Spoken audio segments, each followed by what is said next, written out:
Friends, నేను బామ్మని ఇంకా పీతల కూర వండుతున్నాను పిల్లలకి. ఇది మూకుట్లో ఉన్నది ఉల్లిపాయ కొబ్బరి మిక్సీ పట్టేసాను. కారము, ఉప్పు, ధనియాల పొడి, అల్లం వెల్లుల్లిపాయ పేస్టు, నూనె ఇవన్నీ పెనంలో వేసాను. అల్లం వెల్లుల్లిపాయ పేస్ట్ వేయాలి ఫ్రెండ్స్, అల్లం వెల్లుల్లిపాయ పేస్ట్ వేయాలి. ఇదంతా కలిపి ఎందుకంటే పీతల కూరకి.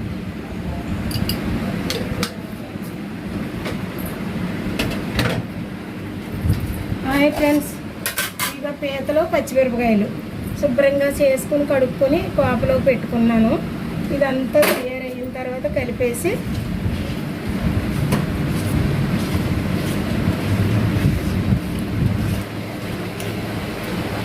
చింతపండు పులుపు వేస్తున్నాను ఫ్రెండ్స్.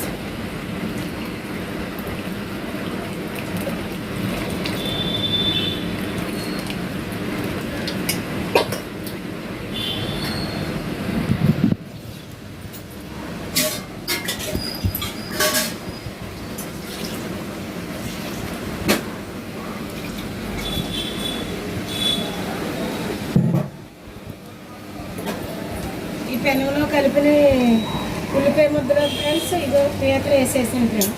పీతలో పచ్చిమిరపకాయలు వేసాను, చింతపండు పులుపు వేసాక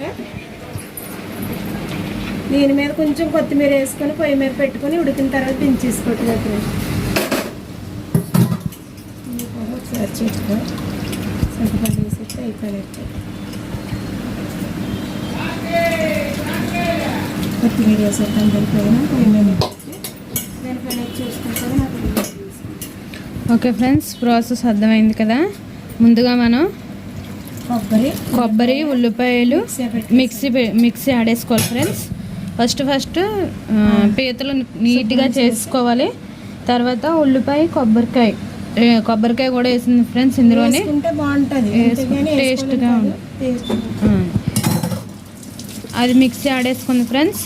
తర్వాత ఈ పెనంలోని ఉల్లిపాయ కొబ్బరికాయ మిక్సీ ఆడింది కదా, అది వేసుకొని దాంట్లో అల్లం వెల్లుల్లి పేస్ట్, ఇంకా ధనియాల పొడి, కారం, ఉప్పు, నూనె అగోండి చింతపండు, నూనె, ఉప్పు, కారం, ధనియాల పొడి, అల్లం వెల్లుల్లి పేస్ట్, కొంచెం తగినంత కొత్తిమీర అవి వేసి తర్వాత పులుపు వేసింది ఫ్రెండ్స్. పులుపు వేసి ముందుగా మనం చింతపండు నానబెట్టి పెట్టుకోవాలి తగినంత. మరి ఎక్కువ తిన్నాళ్ళు ఎక్కువ వేసుకుంటారు, లేదంటే సరిపోయినా. ఓకే ఫ్రెండ్స్, ఎక్కువ పీతలు అయితే కొంచెం ఎక్కువ వేసుకోవాలి, తక్కువ పీతలు అయితే తక్కువ. అసలు వేసుకోకుండా కూడా వండుకోవచ్చు కానీ ఫ్రెండ్స్ అందరూ తింటారు అలా ఉంటుంది. అది ఓకే ఫ్రెండ్స్, అది పులిపేసి అందులో మనం ముందుగా నీట్గా కడిగి పెట్టుకుంటాం కదా పీతలు, అవి వేసేసి కొంచెం పైన కొత్తిమీర వేసి ఇవ్వండి. ఈ విధంగా అలాగ వచ్చింది ఫ్రెండ్స్. దగ్గర ఉడికిన తర్వాత ఒకసారి మళ్ళీ తీస్తాను. ఓకేనా ఫ్రెండ్స్, అర్థమైంది కదా. ఓకే ఫ్రెండ్స్, ఇవ్వండి ఈ విధంగా వచ్చేంతవరకు మనం దగ్గర ఉంచుకోవాలి. ప్రాసెస్ అర్థమైంది కదా ఫ్రెండ్స్. మన వీడియో నచ్చితే లైక్ చేయండి, షేర్ చేయండి, మన ఛానల్ సబ్స్క్రైబ్ చేసుకోండి. Bye bye.